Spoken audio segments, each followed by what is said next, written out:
Hey everyone, my apologies. I had a technical issue, which is my computer battery is just not charging, but it's plugged in.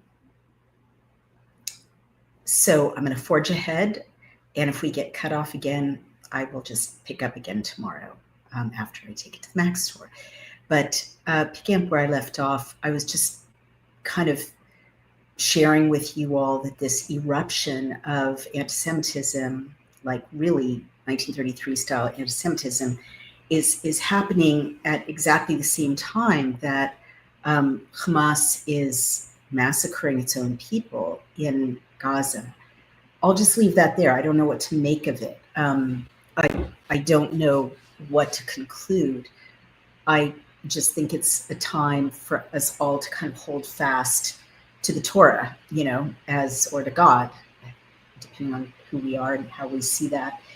And I did go to Chabad. I went to lovely Shabbat services this morning in my local Chabad and had lunch with the Chabad hosts. They're so wonderful because they just include everyone. They invite everyone. No affiliation needed, no experience needed.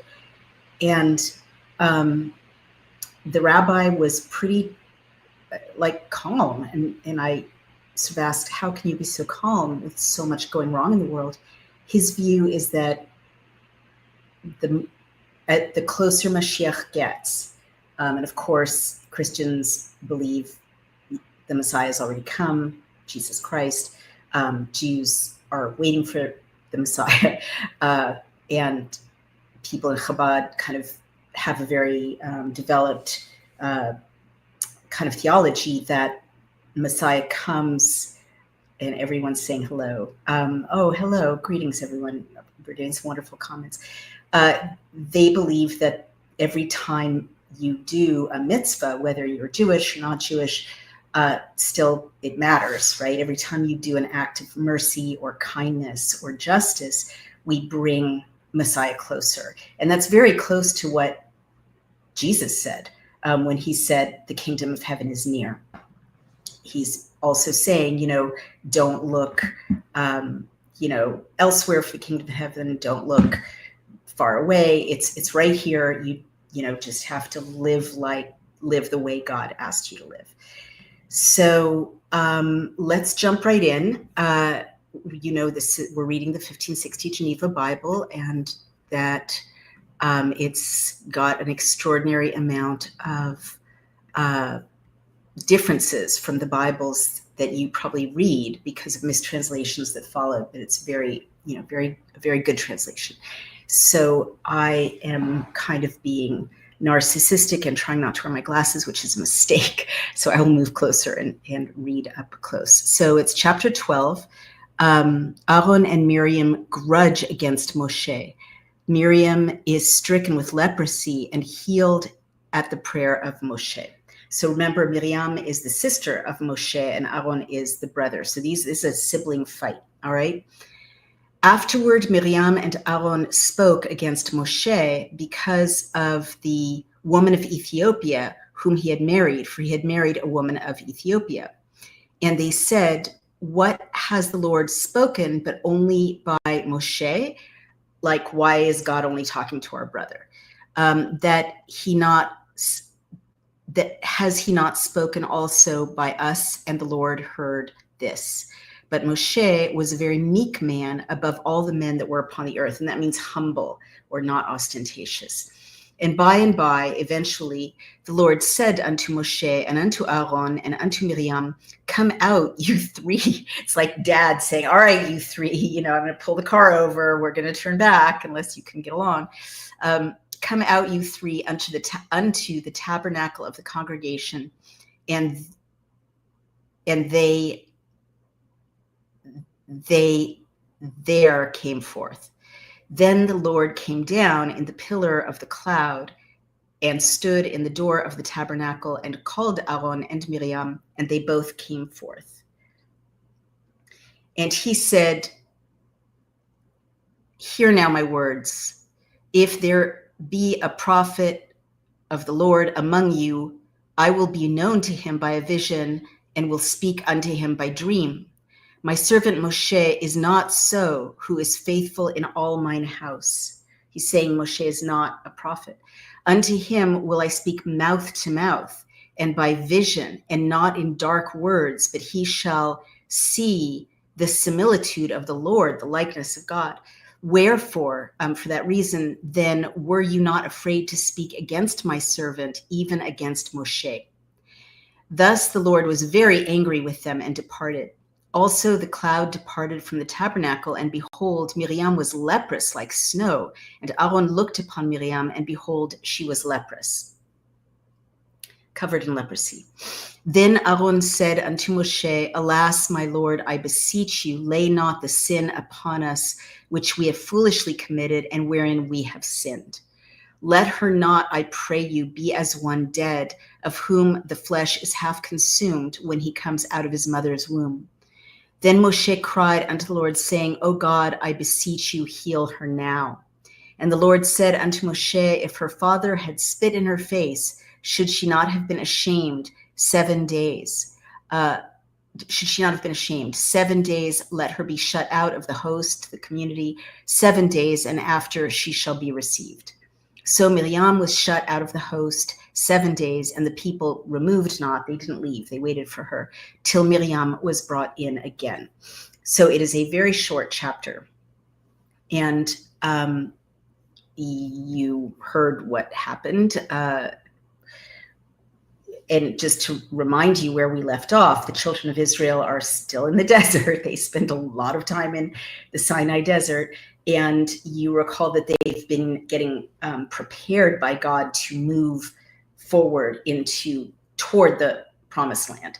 And you remember the last few chapters have been about, this is how you're going to move through the desert, and this is how you're going to carry the tent, and this is how you're going to carry the candelabrum, and you can use silver trumpets when you go to war, and these are the princes who are going to lead the people as you move through the desert, and I, God, am going to lead you in the form of a pillar of cloud by day and illuminated the appearance of a fire by night.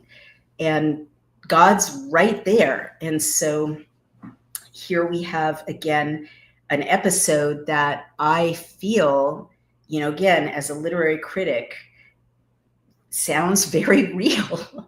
It's like, whose national stories include kind of bitchy sniping between siblings? Like, what siblings have not engaged in bitchy sniping? It's funny, the day began with an exhausted mom, sharing with me her struggle with her, children who had gotten into a fight. And I was just thinking, every single sibling gets into a fight with their sibling, at some point. Often it's very common. So it doesn't end when you grow up. So here are these three adults, these really important adults: Moses, Aaron, who's the head of the priestly tribe, now the priestly community, and Miriam, who's going, who has had a role in the past. She led the women in singing when they successfully crossed over the Red Sea and escaped Pharaoh's army. She'll have a role in the future, and very respected. And these three grown-ups are like, two of the siblings are like, why is that dad's favorite? They're just sniping and complaining and whining. And it sounds so real. And, many religions, many nations have myths of origin, but usually those myths of origin portray the characters who founded the religion or who developed the law, as very heroic, like, Odysseus, right? Sure, he has his quirks, but he's a heroic guy surrounded by heroic people. This doesn't read like that. This is like, you can really feel the realness of these people. And again, as a literary critic, this episode, which is not flattering, it's not flattering to Miriam, it's not flattering to Aaron, who Aaron is to the children of Israel as St. Paul is to Christianity. Okay, he's founding a whole theocratic caste, right? He's founding the priestly caste. He's founding the institution of the religion. And here he's behaving like a baby, and saying, aren't we important too? Doesn't God talk to us too? Why is Moshe so important? And so for all these reasons that it's not flattering, kind of negative, kind of petty, and also not really essential to the narrative progression of the story. It's kind of a detour. For all these reasons, it feels like to me like something like this really happened. Like there really were these three people and they really got in a fight, and the children of Israel really do remember, because again, for the leaders to be fighting like this in the middle of the desert, they're the only ones who can communicate so directly with God, is a big deal, very scary. Like, mom and dad are fighting, and it feels like something like that happened, and this tribe remembered it in its oral tradition and then its written tradition.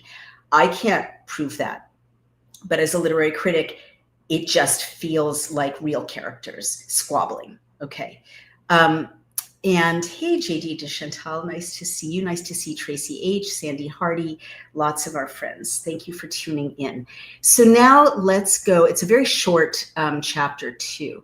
Interesting. Why is it so short? I don't know. That kind of is another reason that makes me think that it's real, because it, again, doesn't play an important role in the narrative. Here we have it in Hebrew. Let's see what happens. V'tidaber Miriam, and Miriam spoke. Ve'aharon b'Moshe al adot ha'isha.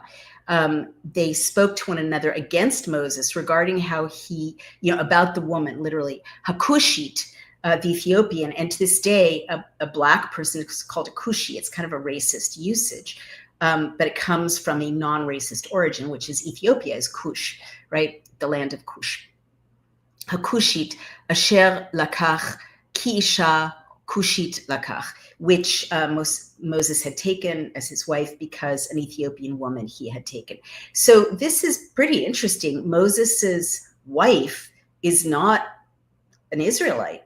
She is a black lady from Ethiopia, from a completely different religion, faith tradition. Maybe she converted, whatever that means. She's certainly following, her husband.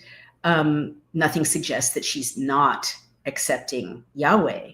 But to me, this is another example of how non-exclusive the actual story is, right? As opposed to the mythology about the chosen people.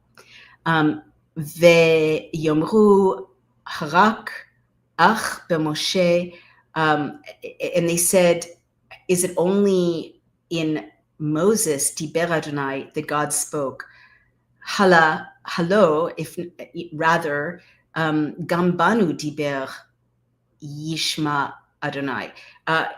Rather, he's spoken to us too, Ve'yishma Adonai, and God heard this. And again, the very colloquial, God heard it, like they thought they could just have this little argument, but God heard them, feels so real. Like God was hanging out with these people. They knew him. Ha'ish Moshe Anav, now this man, Moses, Ve'ha'ish Moshe, and the man, Moses, Anav Me'od, was very humble, Mikol Ha'adam Asher Al Pnei Ha'adama, of all the men that are on the face of the earth, or all the people that are on the face of the earth. Vayomer Adonai Pitom, and God suddenly said, all at once, El Moshe, Ve'el Aharon, toward Moses and toward Aaron, Ve'el Miriam, and toward Miriam, Tz'u Shloshtechem, go you three, El Ohel Moed, to the tent of meeting, V'yitz'u Shloshtam, and the three of them went out. It sounds so familial. Okay, Shloshtechem, you three. Shalosh means three. Shloshtechem is all of you, plural, three. All right, you three. I want to see you after you have a time out in your room. Okay. Vayered Adonai ba'amud, and descended God ba'amud anan, in a pillar of cloud. Amud is literally something standing up, a pillar. of cloud. Ve'ya'amod petach, and it stood at the entrance. You hear the repetition of amud, ya'amod, same root, and it stood petach ha'ohel, at the entrance to the opening of the tent. Ve'ikra Aharon u'Miriam ve'yetz'u shnehem, and he called Aaron and Miriam,